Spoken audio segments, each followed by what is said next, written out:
नमस्कार दोस्तों, मैं आप सबके साथ साझा करने जा रहा हूँ अपना वो हैबिट जिस वजह से मेरे भीतर काफ़ी ज़्यादा बदलाव आया है। फिज़िकली, मेंटली, इमोशनली, स्पिरिचुअली, शारीरिक रूप से, मानसिक रूप से, भावनात्मक रूप से और आध्यात्मिक रूप से भी मैं काफ़ी बदलाव महसूस किया हूँ। और उसमें से पहला मैं आपके साथ साझा करने जा रहा हूँ, वह तकनीक है बॉक्स ब्रीदिंग। बॉक्स ब्रीदिंग एक ऐसी तकनीक है जिसके अंदर हम अपना जो नॉर्मल ब्रीदिंग है उसको थोड़ा-सा उस पे हम ज़्यादा ध्यान देते हैं। और बॉक्स ब्रीदिंग में क्या करते हैं, लगभग 7 सेकंड तक हम इन्हेल करते हैं। अब इन्हेल जब कंप्लीट हो गया, मेरा छाती भी पूरा कंप्लीट फूल गया, पेट भी फूल गया, तो फिर हम अपनी श्वास को लगभग 7 सेकंड तक वहीं छोड़ देते हैं, मतलब रोक के रखते हैं। फिर लगभग 7 सेकंड और लगाकर उस श्वास को हम बाहर भेजते हैं। और जब श्वास बाहर हो गया, पूरा पेट खाली, छाती खाली, तो हमें खाली अवस्था में लगभग 7 सेकंड तक हम खुद को रखते हैं। मेरा पूरा शरीर छटपटाने लगता है कि मुझे श्वास चाहिए। तो यही ये तकनीक बॉक्स ब्रीदिंग तकनीक कहलाती है। और 7 सेकंड में भीतर लेना, 7 सेकंड रोकना, 7 सेकंड बाहर की ओर निकालना और 7 सेकंड बाहर ही छोड़ के बिना श्वास के रहना। ये लगभग 4 स्टेज है, तो 7 सेकंड का ईच हो गया, प्रत्येक हो गया, तो 7 गुने 4 28 सेकंड का एक बॉक्स ब्रीथ का साइकिल है। और ये आपको हर एक दिन कम से कम 10 बार करनी है। इसे करने में लगभग 3 मिनट लगेंगे। दूसरा है रात में जल्दी सोने की आदत। अगर 10 बजे तक आप सो जाते हो तो इसका सबसे बड़ा फ़ायदा ये है कि आपका कंप्लीट स्लीप होता है, नींद आपका पूरा मिलता है। आपका जो रैपिड आई मूवमेंट का टाइम है, सर्कैडियन रिदम जिसे कहते हैं, तो वो हमारा रात में लगभग 10 से 3 बजे तक बहुत अच्छा होता है। अगर उस समय में आप सोए हो तो आपका गहरा नींद होगा। इसलिए आप प्रयास करें कि 10 बजे रात तक सो जाएँ, और जिससे कि आप सुबह जल्दी उठते हैं। और जब सुबह आप जल्दी उठ जाते हो तो पहला फीलिंग आता है कि हम सुबह जीत गए। तो एक वॉरियर वाली फीलिंग आती है कि हम विजेता वाली फीलिंग आती है। और ब्रह्म मुहूर्त की बात कहते हैं लोग कि सुबह उठने से ब्रह्म मुहूर्त में अगर उठना है तो लगभग हर धर्म में जैसे हमारे यहाँ ब्रह्म मुहूर्त में कहते हैं कि ब्रह्म मुहूर्त में ध्यान करो, ब्रह्म मुहूर्त में पढ़ाई करो, तो वो अच्छे से समझ पड़ता है। वैसे ही इस्लाम में भी नमाज के बारे में कहा जाता है कि सबसे अच्छा समय जो नमाज का फ्रूटफुल है वो है सुबह का। सुबह का नमाज के लिए ज़्यादा वो बात करते हैं। दूसरा है हैबिट है हमारा, अगर सुबह उठना है उसके लिए अगर आप कम से कम 4 अलार्म लगाओ, जिससे कि एक अगर नहीं उठ पाए तो दूसरा, दूसरा नहीं उठ पाए तो तीसरा, तीसरा नहीं उठ पाए तो चौथा। और अगर जब आप सुबह शाम को रात में सोने वक़्त आप ये बोल के सोते हो या अलार्म लगा के सोते हो, तो सुबह उठने में आपका बहुत मदद होता है। ये हमारा सबकॉन्शियस माइंड में चला जाता है कि हमें सुबह उठना है। नेक्स्ट हमारा थर्ड है, वो है राइट एफर्मेशन। एफर्मेशन क्या है दोस्तों? जैसे हमारे यहाँ मंत्र की बात करते हैं, तो मंत्र मतलब जो मनन करने योग्य है। तो आपको जो भी चीज़ चाहिए या आपके पास जो है उसके बारे में आपको पॉजिटिव लिखना है। जैसे अगर आपका पास में अच्छा हेल्थ है या अच्छा हेल्थ चाहिए, तो आई एम हेल्दी, मैं पूर्णतया स्वस्थ हूँ। अगर आपको अपना दिमाग पे थोड़ा-सा शक होता है, मुझे आप पे शक नहीं, लेकिन अगर शक होता है, क्योंकि हम सब वही मैंगो सीड का जो मैंने एग्ज़ाम्पल दिया था कि आप पेड़ बनते हो, तो वैसे ही हमारा ब्रह्मांड जो है, बिग बैंग थ्योरी के अनुसार कि वो पूरा ब्रह्मांड टूटा और उसी से हम लोग सब कुछ वो प्लैनेट्स, ग्रह और सारे सब कुछ पेड़-पौधे, पानी, सब कुछ इसी से बना है। तो वो हम सब एक-दूसरे से जुड़े हैं, जिसे वननेस या अद्वैत भी कहते हैं। तो इसलिए मुझे कोई शक नहीं, आप हाँ, प्रॉब्लम यहाँ है मेंटल ब्लॉक पे, तो उस पे आप मेहनत करो। तो जो भी आपका एफर्मेशन है उसे रिपीट करिए। जैसे मैं अक्सर कहता हूँ, I am genius, my mind works like super computer. तो मैं एक एफर्मेशन का वीडियो अलग से डालूँगा। आपको जो भी चीज़ चाहिए, जैसे आप इमोशनली डिप्रेस फ़ील करते हो, तो आप इसमें लिखो कि नो, कि I am very happy, I am very happy, और इसको स्माइल के साथ कहना है, मतलब कि आपको फीलिंग्स भी लानी है। एफर्मेशन केवल रिपीट करने से नहीं होगा। जैसे बोलते रहें और जैसे तोता की तरह राम, राम, राम, लेकिन राम का तोता का आध्यात्मिक उत्थान नहीं होगा, क्योंकि वो तो केवल शब्द को पकड़ रहा है। शब्द के भीतर आपका जो फीलिंग है वो ज़्यादा ज़रूरी है। अगर शायद आप शब्द टेढ़ा-मेढ़ा भी बोलें तो भी चलेगा, लेकिन आपका फीलिंग उसके साथ कैसा है ये बहुत महत्वपूर्ण रखता है। तो आप जब बोलो I am genius, my mind works like super computer, तो आपको ये भीतर ही भीतर फील भी करनी है। नेक्स्ट है आपका वाटर टेक्निक। जब भी आप पानी भरो बोतल में और उसे जब पीने जाओ, तो आपको जो एफर्मेशन है 1, 2, 4, जैसे अगर आपको लगता है कि हमारा लाइफ में थोड़ा खटास ज़्यादा चल रहा है, और तो आप बोल सकते हो I am love, I spread love, मैं प्रेम हूँ और मैं प्रेम ही बाँटता हूँ, और मुझे सब जगह से प्रेम ही मिलता है। तो ऐसा करके अगर आप बोलते हो, तो वाटर में भी कहा गया है कि मेमोरी होता है। अभी हम लोग फ़िलहाल देखे हैं कि हमारा महाकुंभ बीता है, तो उसमें कितने लोग स्नान किए। क्यों? क्यों स्नान किए? कुछ लोगों का कहना है कि इससे पाप धुल जाता है। ख़ैर, जो भी हो, पाप भी धुलता होगा, मैं इसे डिनाई नहीं कर रहा। इसका मतलब है कि पानी में कुछ तो है, नहीं तो इतना, जैसे ही महाकुंभ का समय ख़त्म हुआ, बिल्कुल वो जगह लगभग खाली हो गया। जहाँ रोज़ करोड़ों करोड़ लोग जा रहे हैं, वहाँ पे एकदम से पूरा सन्नाटा। इसका मतलब क्या है कि पानी में भी मेमोरी है, और इसका मिरेकल ऑफ वाटर नाम से एक बुक मिलेगा आपको। इमोटो जापानीज़ साइंटिस्ट हैं, उन्होंने इस पे लिखा है, तो आप इस पे जाके और ज़्यादा स्टडी करना चाहें तो आप कर सकते हो। तो जब वाटर वाटर पिएँगे तो प्रयास करें कि, अगर जैसे हमारे यहाँ हिंदू धर्म में भी हम लोग जब पूजा पे बैठते हैं तो हाथ में जल देते हैं ना, और संकल्प कराते हैं, तो समथिंग वैसा ही संकल्प का शक्ति आना चालू हो जाता है। और एक मैंने सुना था कि अ, रणभूमि से पहले मनोभूमि पे युद्ध लड़ा जाता है। मतलब कि आपको बाहर में लड़ाई करने से पहले आपके भीतर का लड़ाई को आपको जीतना होगा, ठीक है? तो जो आपको खुद को पीछे कर रहा है उसको आपको हराना होगा, क्योंकि बार-बार बोलना है, अहम ब्रह्मास्मि, मैं ही ब्रह्मा हूँ। अब इसको घमंड में नहीं आना कि मैं ही ब्रह्मा हूँ। नेक्स्ट स्टेप जो है, तत्वमसि, वही तुम हो, वही संसार है। मतलब मैं भी ब्रह्म हूँ और आप भी ब्रह्म हो। नेक्स्ट हमारा है कि जो एफर्मेशन है उसे बोलने के साथ-साथ अगर सुबह में आप लिखते हो तो बहुत कारगर होता है। आपको, जैसे हमारे यहाँ कहा जाता है कि 108 बार माला जपो, या 1000 बार आप राम का नाम लिखो, या जो भी है, जैसा आपका दोस्त या आपके गुरु भाई या आपके गुरु मंत्र या आपको स्वयं अगर बुक के माध्यम से मिलता है तो आप उसको अप्लाई करो।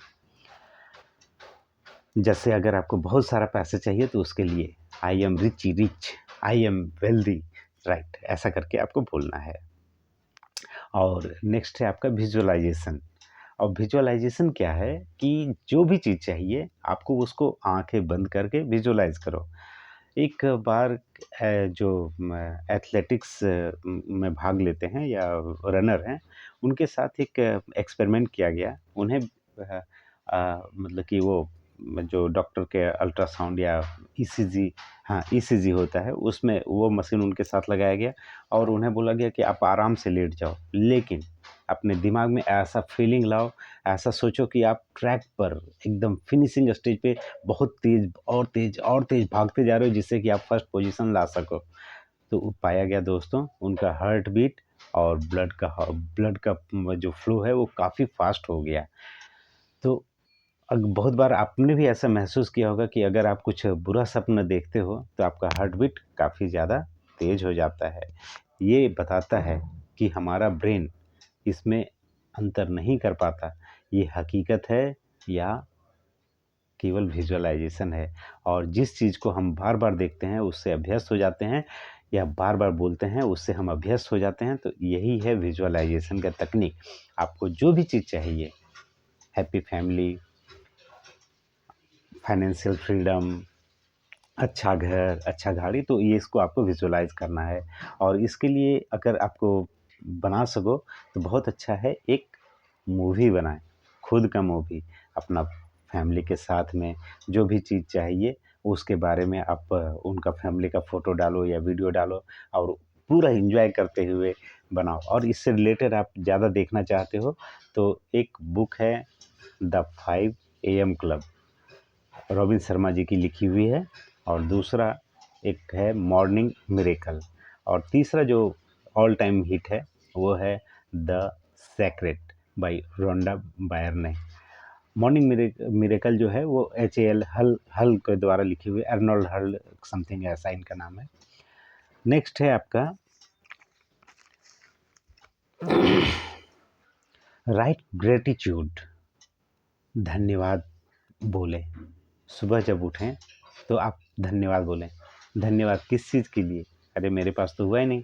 तो जब हुआ ही नहीं तो क्या जा रहा है मैसेज कि आपके साथ कुछ नहीं हुआ या आप स्कार्सिटी में हो। लेकिन जब आप एबंडेंस में आते हो तो जो ब्रह्मांड, ये पूरा संसार को जिसने बनाया है, जो इतने बड़े-बड़े प्लैनेट्स बनाए हैं, वो क्या आपका छोटा-सा इच्छा पूरा ना करेगा? तो अगर जैसे ही आप मतलब कि एक और है ना कि where attention goes energy flows, ठीक है? तो जहाँ पे आपका ध्यान जाता है वैसा ही एनर्जी आप अट्रैक्ट करते हो। तो आप देखना, अगर आप दुखी होते हो तो उसी ढंग के लोग मिलते हैं। जैसे लाइब्रेरी, एक मैंने सुना था किन्हीं को कहते हुए कि लाइब्रेरी में अ वह क्या ड्रग्स लेते हुए लोग कम मिलते हैं, और ड्रग्स लेते हुए जहाँ पे मिलता है या फिर अल्कोहल जहाँ मिलता है वहाँ पढ़ने वाले लोग कम मिलते हैं। मतलब मैं क्या कहना चाह रहा हूँ कि आपका ग्रुप वैसा ही बनता जाता है। तो आपके पास अगर आप ग्रैटिट्यूड बोलते हो किस चीज़ के लिए, इन श्वासों के लिए, तो आपका श्वास बढ़ जाता है, मतलब आपका उम्र बढ़ जाता है। आप जब अपना हेल्दी बॉडी के लिए धन्यवाद बोलते हो तो आपका हेल्थ बढ़ जाता है। वैसा ही आपको ग्रैटिट्यूड कम से कम 5 चीज़ के लिए बोलना है। आप निर्जीव वस्तु को भी बोल सकते हो। जैसे मैंने सुना था, एक गौर गोपाल दास जी हैं, वो बड़े फ़ेमस है, यूट्यूब में आते रहते हैं। उन्होंने उनका बुक मैंने पढ़ा कि उन्हें उनके गुरु ने कहा, "अरे तुमने ये बाल्टी को लात क्यों मारा?" तो बाल्टी तो उन्होंने कहा, "बाल्टी तो निर्जीव है, इसमें क्या प्रॉब्लम? ये तो इसमें तो जान तो है नहीं, जो ये इसके लिए मेरे को दुखी होना चाहिए।" नहीं, आपने लात मारा, इसका मतलब है आपके भीतर वो गुस्सा है, तो उसको बाहर निकालने के लिए आपको निर्जीव वस्तु को भी इज़्ज़त देना है, प्यार से बात करना है। तो इसलिए उन्हें भी ग्रैटिट्यूड, आप अपने बेड को ग्रैटिट्यूड कह सकते हो, अपने कमरे को ग्रैटिट्यूड कह सकते हो, धरती माँ को ग्रैटिट्यूड कह सकते हो, क्योंकि हमारा पहला कदम जब सुबह उससे उठते हैं तो धरती माँ पे ही रखते हैं, और वो हमें भरपूर सब कुछ देती है, खाना देती है, पानी देती है, श्वास देती है, बहुत कुछ हमें धरती माँ से मिलता है। इन श्वासों को धन्यवाद कह सकते हो, वायु देवता को, वरुण देवता को धन्यवाद कह सकते हो।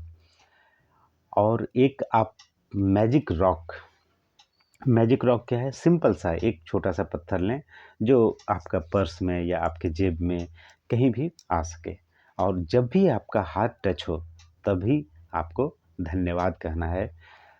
आपका आपका फैमिली अच्छा है, आपका बच्चा के लिए बोल सकते हो, माता-पिता को बोल सकते हो, अपने दोस्तों को बोल सकते हो, तो आप उसके लिए ग्रैटिट्यूड कहें। और ऐसा आपको लगभग 60 दिन तक करना है, और मैं तो कहता हूँ इसे आपको ज़िंदगी भर करना चाहिए। नेक्स्ट है आपका जर्नलिंग। जर्नलिंग मतलब लिखना। जब भी आप अक्सर लोग कहते हैं कि हमारा दिन में क्या हुआ उसको आप जर्नलिंग करो, लिखो। तो जब हम लिखने जाते हैं ना, तो हमारा दिमाग में जो इतना थॉट्स पे थॉट्स एक के बाद एक आता जाता है, वो धीरे-धीरे शांत होने लगता है।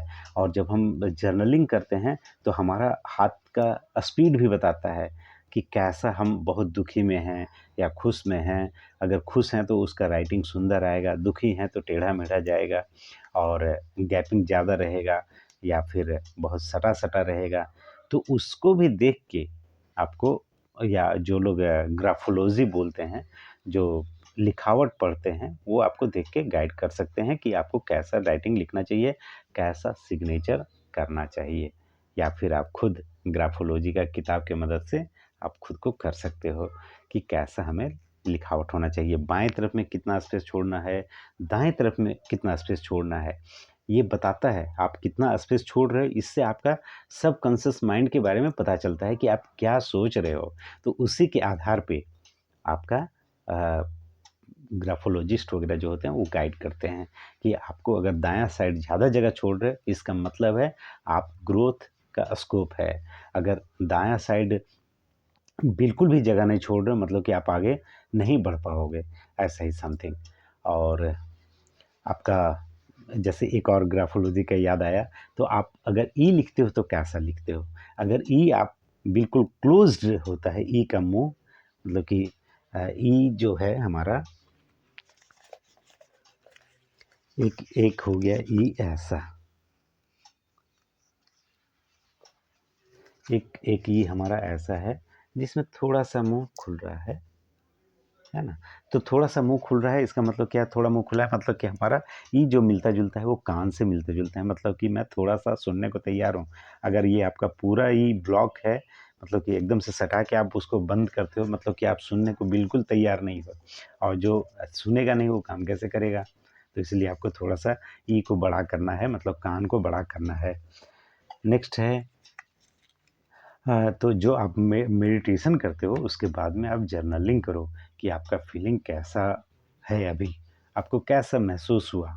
अगर वो सब भी आप, और इसके लिए बहुत ज़रूरी नहीं है कि एकदम बहुत से बड़ा सा आपका कुछ एक्सपीरियंस हो तो लिखेंगे कि हमारा बिल्कुल मतलब कि जैसे ये भी हो सकता है आपका कि हल्का सा श्वास अब नॉर्मल चल रहा है, हल्का हल्का चल रहा है, पहले हमारा हार्ट बीट ज़्यादा तेज़ था, या आप अच्छा महसूस कर रहे हो, हैप्पी महसूस कर रहे हो, ऐसा भी इवन 2 लाइन का भी लिखना काफ़ी है। और मैं तो लिखने के बजाय वीडियो बनाना पसंद करता हूँ, क्योंकि लिख दो तो मेरा डायरी कहाँ का कहाँ खो जाता है और वीडियो हमारा रह जाता है, और वीडियो के माध्यम से हम आपके साथ अपना एक्सपीरियंस साझा कर सकते हैं। दूसरा चीज़ है कि मैं अपना कम्युनिकेशन स्किल भी बेहतर करता हूँ, इसलिए चाहो तो आप भी जर्नलिंग करो, या जर्नलिंग ना करना हो तो वीडियो बनाओ। नेक्स्ट है होपनोपोनो। होपनोपोनो एक ये तकनीक है जिसमें जो 4 वर्ड का है, 4 सेंटेंस बोलते हैं इसमें। I am sorry, thank you, I love you. I am sorry, thank you, I love you. तीन तीन तीन वर्ड बोलते हैं, I am sorry, thank you and I love you. तो बहुत संभव है कि जैसे क्या होता है ना कि कभी कोई हमें हर्ट कर देता है, हमारे बारे में नेगेटिव बोलता है, चारों तरफ बोलता है या मुंह पे भी बोलता है, तो हम लोग वो नेगेटिव एनर्जी उसका उसका नेगेटिव एनर्जी हम लोग हमेशा ही कैरी करते रहते हैं। तो ये होपनोपोनो कहता है कि अगर वो नेगेटिव एनर्जी कैरी कर रहा है तो हम उसका नेगेटिव एनर्जी क्यों कैरी करें। तो जैसे ही हम उसको बोलते हैं I am sorry, for example मान लेते हैं कि राम, कोई मिस्टर एक्स है, तो एक्स जो है हमें तकलीफ़ दिया है, तो तकलीफ़ तो उसने दिया, लेकिन अगर मैं सॉरी बोल देता हूँ तो ज़ाहिर सी बात है अगर उसको तकलीफ़ उसने हमें दिया, इसका मतलब है कि कुछ ना कुछ उसके मन में था मेरे अगेंस्ट, मेरे किसी बात से, मेरे किसी एक्ट से, या किसी, अगर पुनर्जन्म में विश्वास रखते हो तो पुराने जन्म में कुछ था, या कुछ लर्निंग के लिए उसने मुझे ऐसा कष्ट दिया। तो जैसे ही मैं बोल देता हूँ उनको आई एम सॉरी या फॉरगिवनेस, तो हमारा वो जो नेगेटिव एनर्जी बार बार जिस उसके बारे में सोचते रहते हैं, तो वहाँ से मेरा ध्यान हटता है और हम ग्रेटिट्यूड या फिर नॉर्मल स्टेट में आते हैं। तो I am sorry mister x, I am sorry, thank you. Thank you बोल सकते हो कि अरे आपने मुझे सही रास्ते पे लाया, ऐसा बात आपने बोला, thank you. And I love you, जैसे हम उससे गले मिल रहे हों। तो ऐसा करके अगर कंटिन्यू करते हैं, अगर एक दिन में आप 10 बार इसे बोलते हो और इसे अगर 20 दिन, कम से कम 21 दिन, नहीं तो 40 दिन, नहीं तो आप आगे भी बढ़ा सकते हो। अगर आपको लगता है कि नहीं, इसका अभी मेरा और करने का दरकार है, तो ऐसा करते हो तो इससे बहुत लाभ होता है। और ये कहने की बात नहीं, सुनने की बात नहीं, ये प्रैक्टिकली करके देखने की बात है। और इसके लिए सबसे बेहतर समय है सुबह का। या अगर आप सुबह में भी नहीं कर पाते हो, अगर थोड़ा आप मतलब कि 5 बजे अगर सुबह नहीं कर पाते हो, तो जब आप उठो, उसका उठने के 1 घंटा के अंदर या कम से कम 30 मिनट्स के अंदर इसको कर लेना है, जो भी मैं बात कर रहा हूँ आपसे। नेक्स्ट है नो स्वर विज्ञान। स्वर विज्ञान क्या है दोस्तों? इसे कहते हैं कि पार्वती माँ को शिव बाबा ने ये ज्ञान दिया था। ये है स्वर विज्ञान। स्वर विज्ञान क्या है ना कि हमारा, आप जब भी देखोगे तो ये दोनों नाक नहीं चलता होता है। कभी बायां चलता है, कभी दायां चलता है, कभी कभी दोनों ही चलता है। तो बायां को हम लोग ईड़ा बोलते हैं और दायां को पिंगला बोलते हैं। और जब दोनों नाक चलता है तो सुषुम्ना बोलते हैं। और जो कुंडलिनी कुंडलिनी विद्या है, जिसमें हम लोग बोलते हैं कि कुंडलिनी जागृत हो गया, मतलब कि जो हमारा 7 चक्र है ना, तो हमारा जैसे मूलाधार जो सबसे टेल बोन के पास, मैं समझता हूँ कि वहाँ पे आसपास होगा कहीं ऐसा, ये एनर्जी का फॉर्म है। कहीं आप जाओगे बिल्कुल उसको मतलब कि साइंटिफिकली उसको चीर फाड़ करके देखोगे तो आपको मिलेगा नहीं, ऑपरेट करके देखोगे तो लास्ट में सबसे नीचे है मूलाधार, उसके ऊपर है स्वाधिष्ठान, और जो हमारा नाभि का क्षेत्र है इसे मणिपुर कहते हैं। और फिर वो आगे आपका हृदय, हृदय क्षेत्र जो है इसे हम लोग अनहद क्षेत्र कहते हैं। और इसको जो हमारा कंठ है उसे विशुद्धि क्षेत्र कहते हैं। और इसके बाद में जहाँ पे हमारा हम लोग टीका वगैरह लगाते हैं, इसे हमारा तीसरा नेत्र, या फिर तीसरा नेत्र का क्षेत्र, अभी मेरा नाम स्लिप हो रहा है उसका, आता है तो मैं बताता हूँ कि उसको ये कुंडलिनी में क्या एग्जैक्ट वर्ड है। तो ये जो तीसरा नेत्र है, ये यहाँ पे हम लोग जहाँ टीका लगाते हैं, इसमें क्या ना, हमारा ब्रेन भी 2 हिस्से में है, लेफ्ट और राइट। तो इन दोनों का जो बीच का कनेक्शन, कनेक्टिव पॉइंट है, उसे ही हम लोग तीसरा नेत्र, थर्ड आई का क्षेत्र कहते हैं।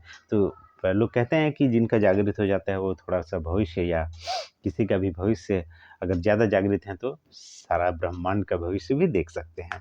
खैर, इसके ऊपर में जो सहस्रार है, जहाँ पे जब जो छोटा बच्चा होता है, जहाँ उसका क्या बोलते हैं, वो हार्ट बीट का जैसा वाइब्रेट करता है ना, या धुक धुक करता है, तो उस जगह को हम लोग सहस्रार करते हैं।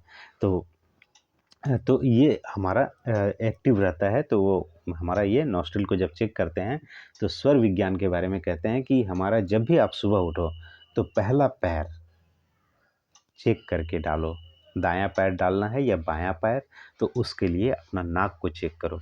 अभी फ़िलहाल मेरे साथ आप चेक कर सकते हो कौन सा चल रहा है नाक। अभी फ़िलहाल मेरा बायां नाक एक्टिव है, तो अगर मैं उतरूँगा तो बायां पैर को ही न्नीचे रखूँगा। तो ये मैं ऐसा करने का अब प्रयास कर रहा हूँ। सुना था लेकिन मैं करता नहीं था, लेकिन अब मैं प्रयास करूँगा। और न्यूमेरोलॉजी के जिससे क्या होगा ना, इससे हमारा जो एनर्जी है वो अलाइन हो जाएगा। अलाइन मतलब कि क्या ना, जैसे हमारा, मैंने सुना था कि एक साइंस ऑफ बिलीफ, एक मूवी आपको मिलेगा यूट्यूब के पे, अभी अवेलेबल है, आप सर्च कर सकते हो। ये ब्रूस लिप्टन के द्वारा, डॉक्टर ब्रूस लिप्टन ने इसे इसका एक लेक्चर है, डॉक्यूमेंट्री मूवी मिलेगा आपको। ये कहते हैं कि हम जब मिरर पे देखते हैं खुद को, तो हम 5 ट्रिलियन सेल हैं। 1 ट्रिलियन मतलब लाख करोड़, मतलब 5 लाख करोड़ कोशिका के हम बने हैं। और एक कोशिका में एक माइटोकॉन्ड्रिया होता है, राइट? और माइटोकॉन्ड्रिया जो है वो है पावर हाउस ऑफ सेल। तो अगर हम एक माइटोकॉन्ड्रिया का हम चेक करें कि कितना वोल्ट है उसमें, तो पाया गया कि 1.5 वोल्ट का पावर है। अगर इन सब को अलाइन कर दिया जाए तो हमारा कितना होता है दोस्तों? 7.5 लाख करोड़ वोल्ट। इतना बड़ा पावर हाउस हम लेके चल रहे हैं। कौन टिकेगा? कौन सा बीमारी इसके सामने टिकेगा दोस्तों? तो ये फिर अब दूसरे दिन कभी हम लोग बात करेंगे। तो एक है हमारा, कहते हैं कि आपको ब्लैक क्लॉथ्स नेगेटिव है, तो तो इसको अवॉइड करने के लिए लोग कहते हैं तो कम से कम ब्लैक क्लॉथ ना पहने, और जो अपना पर्स है उसमें वो लाल कलर का हो तो बेहतर है। अगर आप लाल नहीं रख सकते हो तो लाल रंग का धागा भी आप रख लो अपने पर्स में तो भी चलेगा। और नेक्स्ट है हमारा